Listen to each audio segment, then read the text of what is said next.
We left off last week in chapter 22, page Sadihei, where Baral cited the Medrash that wherever it says Hoya, it means destined. Moshe Hoya Roetzo, Noach Hoya, Mordechai Hoya, Ish Yudi Hoya B'Shush Nabira, Nochosh Hoya Orum. So it can be with positive or negative in terms of the destiny of that particular person. And he went to explain this. The old Parshas Noach, Amar Reb Levi, right in the middle of the first column. Reb Levi, Rabbonon, Reb Levi, Amakol Mishneba Hoyo. Regarding anywhere it says Hoyo, Ra Olam Chodosh. And he was, and he's in the present. I mean, the past is the present. The answer is no. He was introduced to a new world, a new existence. Right? Before the Mabul, before the Great Flood, there was one existence. After the Mabul, there was a new existence. Noach Hoyo. He was, and now he's in a different setting. It's a new world. Omer Reb Shmuel. Chamisha Hein. You'll find people who saw a new world. Noach is the first of them. Esmol Avonim Shoch Kumayim. Just as recent as yesterday, the waters of the Mabul caused even the stones to dissolve. Domer Reb Levi Shem Reb Yochanan Afilu et Trabulin Shel Mayim Nimochu Achshov. That even the millstone, even that dissolved. It was sulfuric water, hot sulfuric water. It says, and the children of Noach who went out of the Teva Asmo. And they were before. El Ro Olam Chodosh. Moshe Esmo Borak Min Paro. Moshe initially was a fugitive. He fled from Egypt. Achshav B'Shakol B'Mayim. Now he's drowning. He's causing the Egyptian army and all its glory to drown in the sea. It's a different world. Eloshar Olam Chodosh. New world. Similar. The Gemara says in Basra that there was a certain Amor who passed away, and then he came back. His father asked him, "What did you see in the other world?"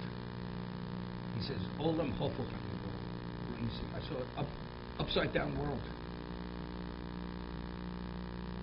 I saw El Yonim Lamato, those who were here, who have all the acclaim and the power and the success and the acknowledgement, they're low man on the totem pole. And Tachtonim Lamalo, and those who were downtrodden, look down upon this world, they're on top. Olam Hofo, what do you see? Moshe originally was what? He was a fugitive. He had to flee for his life. What happens ultimately? He's the center of the world. Eov. Esmol Yishboch Loretz Mirosi. After he lost everything, his level of suffering was beyond comprehension. That even his gallbladder had come out of his body. V'achshav Yosef Shem Liov L'Mishneh. Whatever wealth Yov initially had, God returned it to him in multiples. El Shorol and Chodosh. He saw the world. It was something which it was so different than the original. It was a new existence.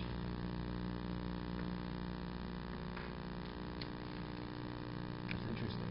Many years ago, I heard this from someone. A certain person was very close to Mr. Mandelovich, He was a friend of Rocha. Mr. Mandelovich, the one who founded Torah Das. He was one of the ones who developed it. So he made a certain person a little bit of Baal Tshuva, very wealthy man, and anything Mr. Mandelovich asked of this person, he responded. Philanthropically, financially. And of course everybody danced around this person. Secular Jews, because he had wealth, he wanted he should contribute to their causes. He already was a man in his upper 70s, maybe 80s.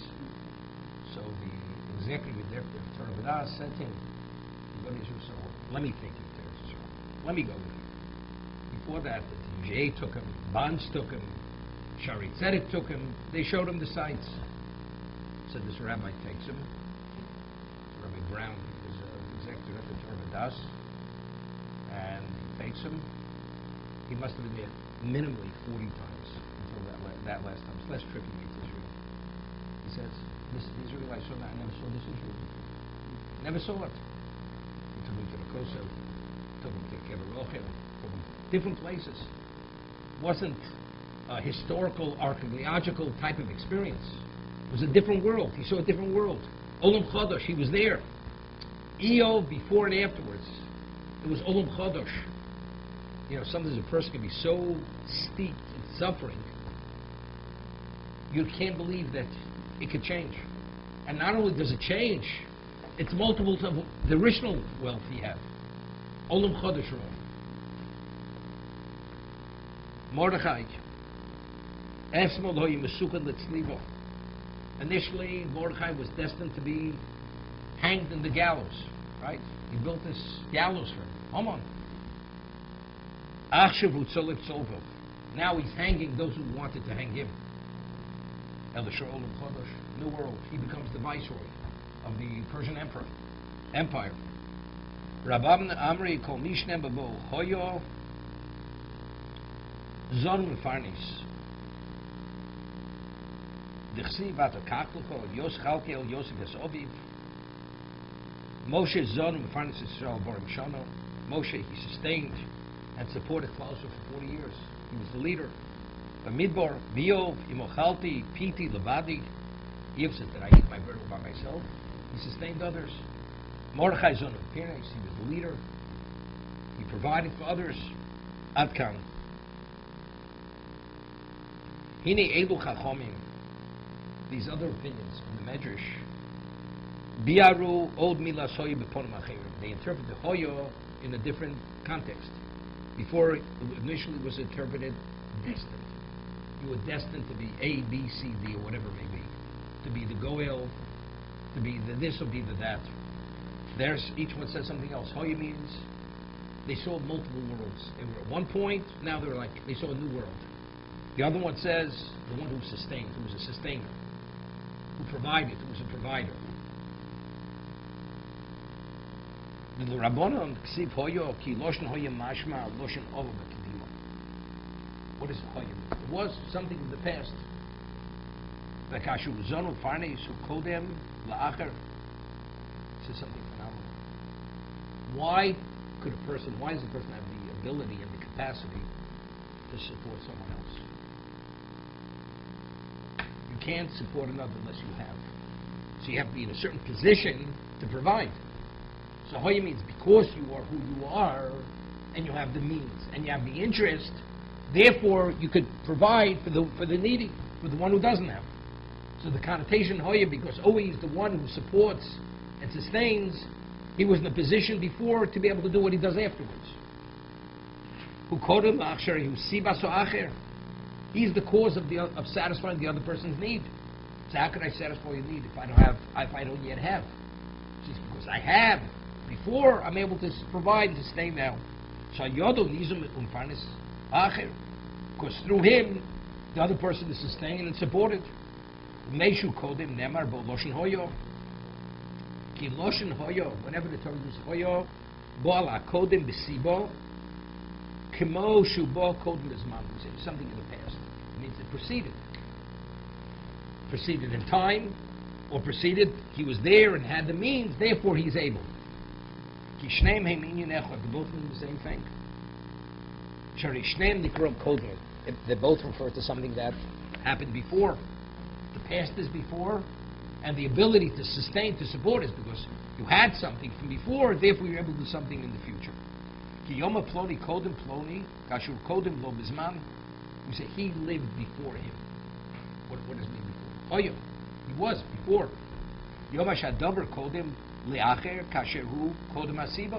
We say this preceded that. Right? The chicken preceded the egg. Right? Which comes first, the chicken or the egg? Chicken preceded the egg. You have a hen, you can talk about having an egg. Ki asibo kodemes l'mashu sibolo. The cause precedes what it is the cause of something else.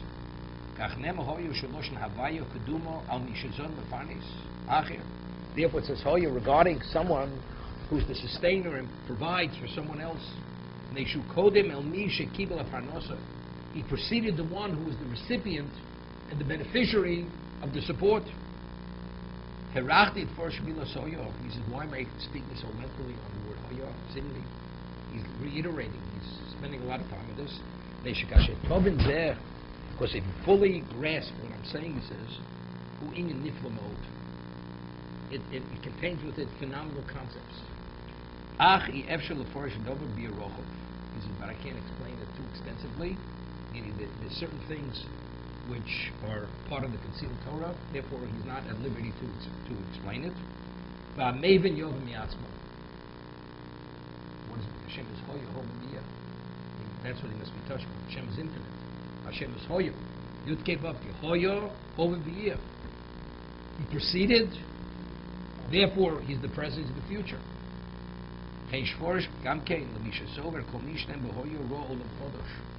What do you mean you saw? You saw a new world.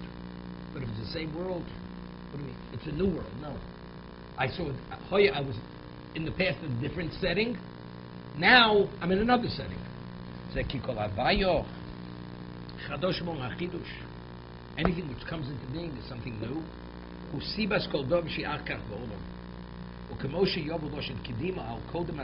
we said, something precedes something, time-wise, sequentially speaking. Before means something in the past. Therefore, it indicates a new being, a new entity, a new reality comes into existence.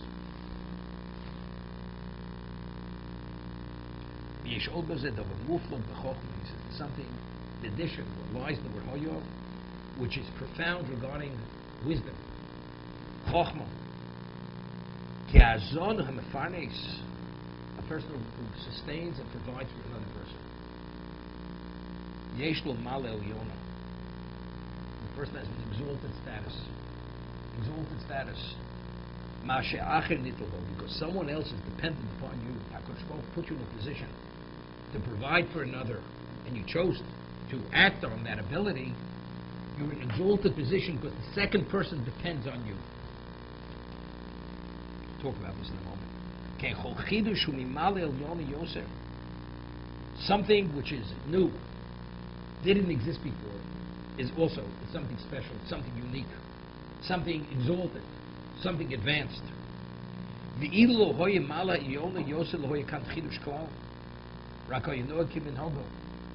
give you an example. There's something exists, but it's totally irrelevant, insignificant. You don't even notice it. So when we say something is new, what is new? New always means in the positive sense. Something which came into being, which is worthwhile acknowledging, addressing, and recognizing. So chidush is always something, takes on, it's something special.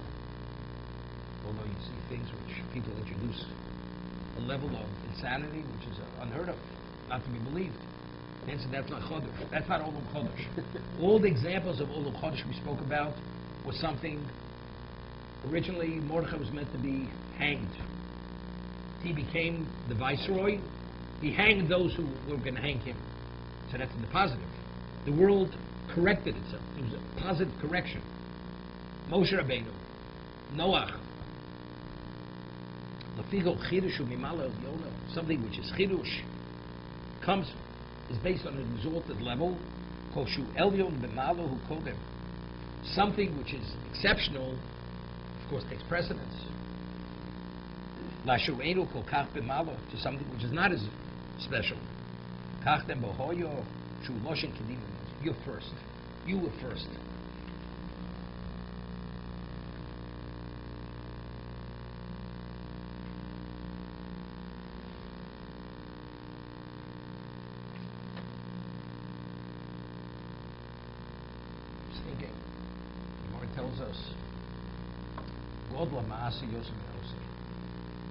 If a person compels, not forces a person, encourages a person, motivates a person to do something, the motivator is greater than the one who actually did the mitzvah. The Gemara says in regard to tzedakah, a person who goes and he speaks to people and he motivates them to give tzedakah, the one who motivated him to give the tzedakah is greater than the one who actually gave the tzedakah. Why? Because why did he give it? Why did he choose to give the charity? Because the person spoke to him, whatever way he spoke to him, to encourage him, to influence him, to coerce him, to coax him. That's why he gave it. He gave it, but we know the value of a mitzvah is based on your intent. If uninitiated, you do it yourself, so it's all attributed to yourself. That was your choice. But here, it's attributed to an outside factor, the other person. So why did you do it? Not because you wanted to do it initially. Therefore, God lamasi yosmin osa. Therefore, it's greater is the one who encouraged it, who compelled him to do, than the one who actually did it. That's Godel b'mas. That's Godel b'malo. So that's the chidush. He preceded him, and because he preceded him, understanding the value of the need, therefore he's more exalted than the one that follows. He was there first to be able to do what he did.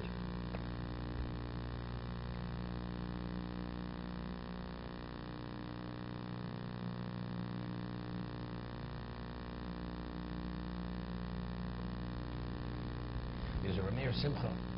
Rameir writes in one location.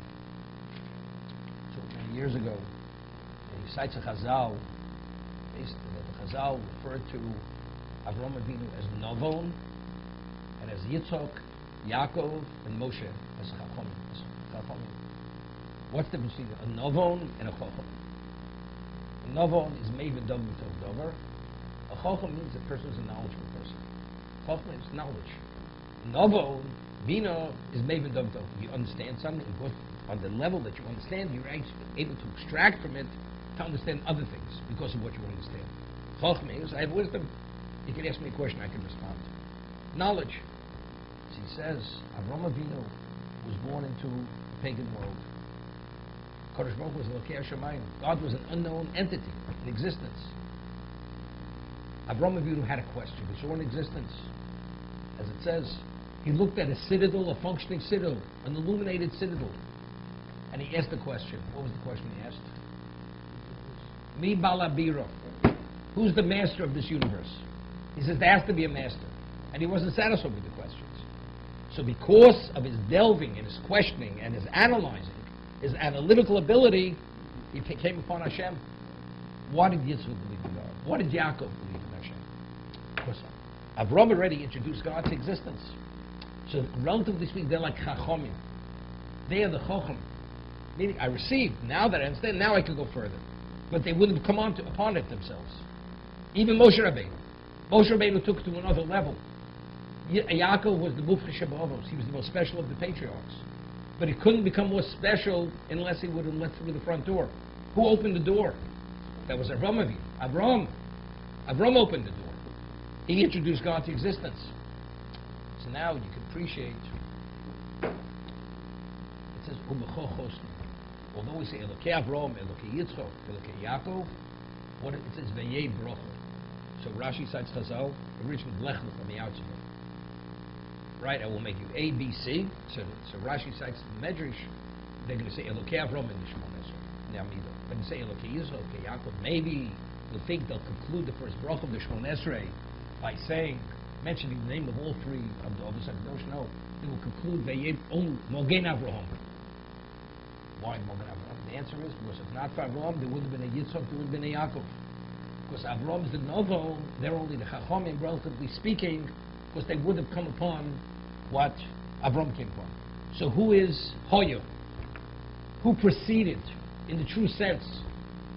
What's the Malo? He had this exalted level. Because if not for him, nothing would have followed. What followed is only because he was there first. Similar to the provider. If I wouldn't provide, there's no beneficiary. So why is there a beneficiary? Because I provided. Why is he doing the mitzvah? Because I compelled him. I motivated him. I pushed him to do the mitzvah. That's why he's doing the mitzvah. So therefore, the one who he preceded him to appreciate and to act on what he acted, that's why the mitzvah was done. So therefore, the person, greater is the one who compels the other one than the one who actually does the mitzvah. This comes out very interesting.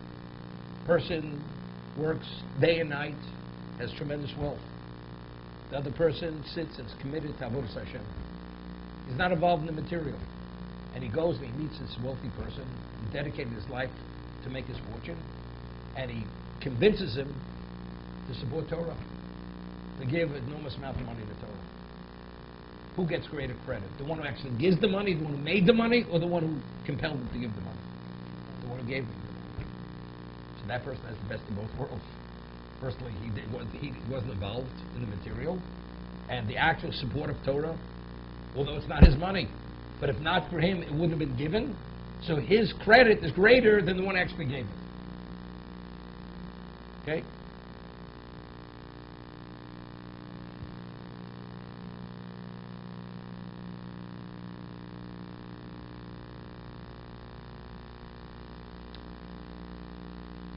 Thinking, Rambam writes that this Talmud Torah is the mitzvah of Shinantum B'Bonecho.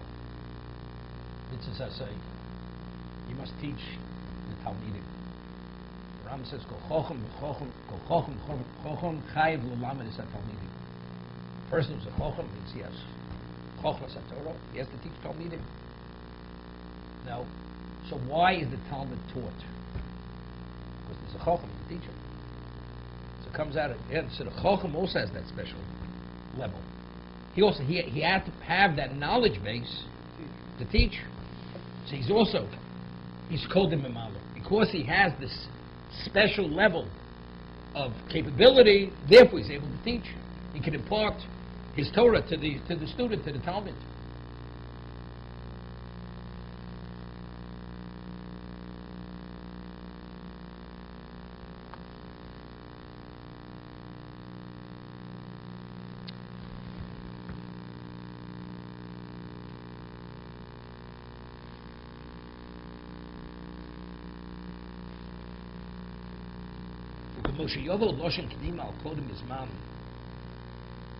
Just as preceding has relevance in time-wise, this preceded that. Also, cause.